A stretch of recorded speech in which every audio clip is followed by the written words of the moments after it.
Yo, Billy Zoners! Balik lagi sama gue di Billy Zone. Dan akhirnya, setelah perjalanan panjang, kita sampai juga di volume 12. Volume terbaru dari seri ini. Bener-bener gak kerasa ya? Nah, sebelum kita mulai, ada pengumuman penting nih. Terutama buat kalian pelanggan premium channel ini. Karena kita udah nyampe di volume terbaru, jujur aja Mimin nggak tahu kapan volume selanjutnya bakal rilis. Jadi, kalau kalian mau berhenti berlangganan dulu buat sementara, Mimin bener-bener gak masalah dan justru berterima kasih banget atas dukungan kalian selama ini. Tapi kalau kalian tetap mau dukung channel ini, ya Mimin juga senang banget. Nanti, kalau volume terbarunya udah rilis, seperti biasa, videonya bakal Mimin kasih buat pelanggan premium dulu. Keputusan sepenuhnya ada di tangan kalian ya. Oke, sekarang kita langsung masuk ke prolog volume 12. Di episode kali ini, kita bakal balik lagi ngikutin perjalanan penebusan dosa Yasu Tomohiro. Info krusial apa yang bakal dia dengar, dan kebaikan hati macam apa yang bakal ngubah hidupnya. Siap-siap ya, karena ini bakal jadi episode yang sangat mengharukan. Jangan lupa klik like, subscribe, dan nyalain loncengnya ya. Langsung aja kita masuk ke ceritanya.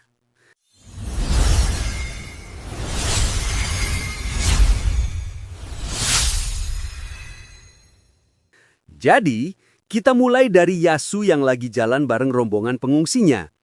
Mereka udah deket perbatasan Yonato, tapi ternyata jalan mereka keblokir sama monster. Mereka pun kejebak di sebuah desa kosong bareng pengelana lain. Tapi di tengah situasi buntu ini, Yasu nggak sengaja ngedengar obrolan yang ngubah segalanya. Dia dengar kabar soal perang dan satu nama yang disebut, Ayaka Sogou. Ternyata, Ayaka lagi ada di medan perang di barat, di wilayah Mira. Ini benar-benar bikin Yasu kaget. Dia ngira Ayaka lagi di utara. Tujuannya buat ketemu dan minta maaf ke Ayaka. Jadi jelas dia harus ganti rencana. Tanpa ragu, Yasu langsung mutusin buat balik lagi ke Mira. Dia pun pamitan sama Rinji, pemimpin karavan. Dan disinilah kita lihat momen paling hangat di episode ini. Rinji bukannya marah, dia malah senang Yasu udah nemu arah tujuannya. Dia bahkan nyiapin seekor kuda buat Yasu. Dan ini bukan kuda biasa. Rinji yang sadar kalau tangan Yasu cedera, udah modifikasi tali kekangnya biar bisa dikendarai pakai satu tangan. Bener-bener kebaikan hati yang luar biasa. Yasu sampai bingung, kenapa mereka sebaik ini? Aku nggak pantas dapat ini. Ini bener-bener pengalaman baru buat dia. Momen perpisahannya juga benar-benar emosional loh. Si gadis kecil, Yuri, datang buat pamitan. Yasu yang dulu sombong dan gak peduli sama orang lain, sekarang bisa dengan tulus ngejabat tangan kecil Yuri dan ngucapin makasih ke semua orang. Aku senang bisa jalan bareng kalian, katanya. Dia sadar semua perubahan positif di dalam dirinya, kemampuannya buat ngucapin makasih sambil natap mata orang lain, itu semua berkat kebaikan hati orang-orang di karavan ini. Mereka benar-benar udah nyelamatin aku, pikirnya. Dengan hati yang penuh rasa syukur, dia pun berangkat balik ke Mira. Gimana Billy Zoners? Benar-benar prolog yang dalam dan mengharukan ya. Kita lihat gimana perjalanan Yasu buat belajar soal orang lain itu benar-benar ngasih hasil. Momen pas Rinji ngasih kuda yang udah dimodifikasi itu, bener-bener nunjukin puncak dari tema kebaikan hati. Yasu, yang selama ini cuma kenal manipulasi, akhirnya ngelihat kebaikan tulus tanpa pamrih. Dan itu benar-benar ngubah dia. Sekarang, Yasu udah punya tujuan yang jelas dan hati yang lebih terbuka. Dia lagi jalan buat nemuin Ayaka. Ini benar-benar nyiapin panggung buat pertemuan mereka yang udah lama kita tunggu-tunggu. Sekarang kita masuk ke chapter 1. Sebelumnya, kita udah lihat gimana Yasu Tomohiro akhirnya nemuin jalan dan berpisah sama rombongan pengungsi yang baik hati. Nah, di chapter ini, kita bakal tetap ngikutin nasib dari rombongan itu. Apakah mereka berhasil sampai ke Yonato dengan selamat? Jadi, kita mulai dari rombongan Rinji yang mutusin buat ngelanjutin perjalanan ke Yonato. Mereka ngambil jalan hutan alternatif buat ngehindarin monster di jalan utama. Awalnya, semua kelihatan baik-baik aja, meskipun suasananya cukup mencekam. Tapi tiba-tiba, mereka disergap sama monster bermata emas. Sadar kalau kereta mereka nggak bisa lari cukup cepat, Rinji dan sebagian besar tentara bayaran ngambil keputusan heroik. Mereka mutusin buat tinggal di belakang, buat nahan para monster, sementara 2 kereta utama yang isinya para wanita dan anak-anak disuruh kabur duluan. "Kami pasti nyusul!" Keriak Rinji. Benar-benar pengorbanan seorang pemimpin. 2 kereta itu pun ngebut sejadi-jadinya, berharap bisa lolos.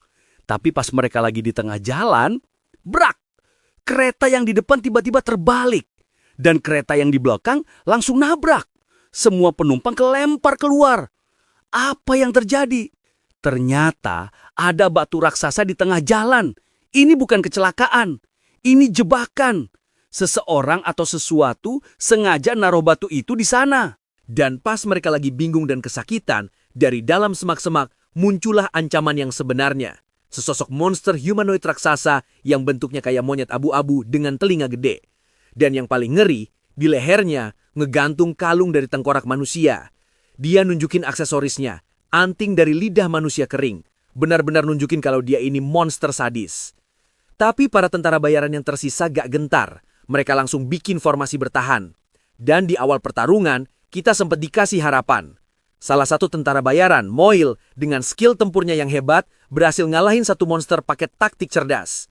Penyihir di atas kereta juga berhasil ngelukain monster lain. Wah, jangan-jangan mereka bisa menang nih, pikir kita. Tapi harapan itu hancur seketika. Monster yang dilukai Moil tadi ngeluarin lolongan marah. Dan ternyata lolongan itu sinyal. Gak lama dari semua arah, puluhan monster lain langsung muncul. Mereka benar-benar udah dikepung total. Bahkan di antara mereka ada satu monyet raksasa seukuran pohon yang kayaknya jadi bosnya. Dan dari sinilah pembantaian dimulai. Si monyet raksasa ngelempar batu dan ngejatuhin si penyihir dari atas kereta. Dia langsung dikeroyok. Moil yang coba bantu, tiba-tiba diserang dari belakang sama monyet lain berbulu hitam yang cepet banget. Ternyata, para monster ini gak cuma banyak, tapi juga pinter dan punya hierarki.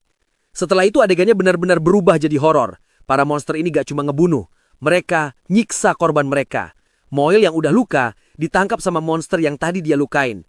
Dan monster itu, sebagai balas dendam, ngehancurin tangan Moil pakai kapaknya sampai jadi bubur. Prajurit lain ada yang kupingnya dirobek. Dan yang paling ngeri, setiap kali ada manusia yang teriak kesakitan, para monster ini tepuk tangan dengan seneng. Ini bukan lagi pertempuran, ini adalah hiburan sadis buat mereka.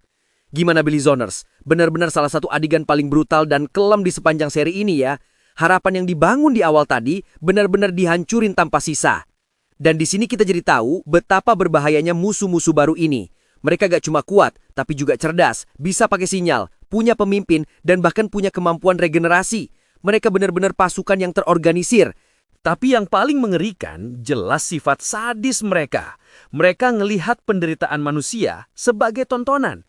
Ini ngasih kita gambaran soal level kejahatan yang harus dihadepin sama para pahlawan kita.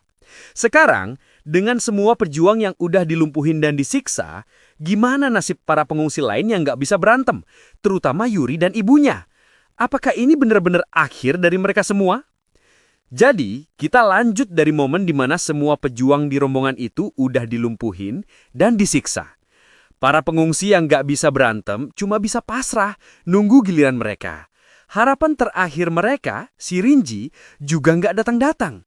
Dan di tengah situasi tanpa harapan ini, salah satu monster monyet mulai jalan ngedeketin Yuri. Sambil nyiapin diri, dia coba nenangin Yuri pakai cara andalannya, sihir senyum. Lihat, ibu senyum kan? Semuanya bakal baik-baik aja, katanya. Tapi usahanya gagal. Yuri dengan polosnya ngeliat air mata di mata ibunya. Kenapa ibu nangis? Tanyanya. Momen ini benar-benar ngehancurin hati sang ibu dan juga hati kita. Tapi, tepat pas sang ibu udah mau ngelakuin hal yang gak terbayangkan itu, tiba-tiba, whoosh, api hitam nyamber dan ngebakar monster yang lagi ngedekat. Seekor kuda ngelompati kereta yang hancur, dan sesosok tubuh turun dari atasnya. Dan orang itu adalah Yasu Tomohiro. Dia beneran balik. Dia langsung berdiri di antara para pengungsi dan monster, nyiptain tembok api hitam buat ngelindungin mereka. Kamu nggak bakal nyentuh dia lagi, teriaknya. Meskipun suaranya gemeter, tekadnya kuat banget. Kenapa Yasu bisa ada di sana? Ternyata setelah pisah dia sempat bingung, tapi akhirnya dia mutusin buat balik ke jalan raya utama.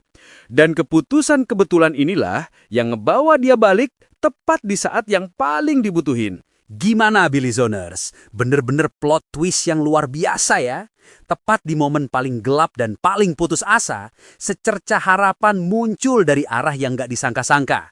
Dan momen sihir senyum Ibu Yuri itu bener-bener tragis sekaligus indah. Itu nunjukin kekuatan cinta seorang ibu yang luar biasa di tengah neraka. Tapi yang paling penting, jelas kembalinya Yasu. Ini adalah langkah pertama penebusan dosanya yang sesungguhnya. Dia nggak lagi cuma ngamatin atau ngikutin arus. Dia, dengan kesadarannya sendiri, milih buat maju dan ngelindungin orang lain, meskipun dia takut. Dia akhirnya mulai jalanin perannya sebagai seorang pahlawan sejati. Jadi, kita lanjut dari flashback pas Yasu baru aja pisah sama rombongan Rinji. Dia dengar kabar kalau jalan ke utara itu bahaya. Dan disinilah konflik batinnya dimulai. Dia jadi khawatir sama nasib rombongan yang udah baik sama dia.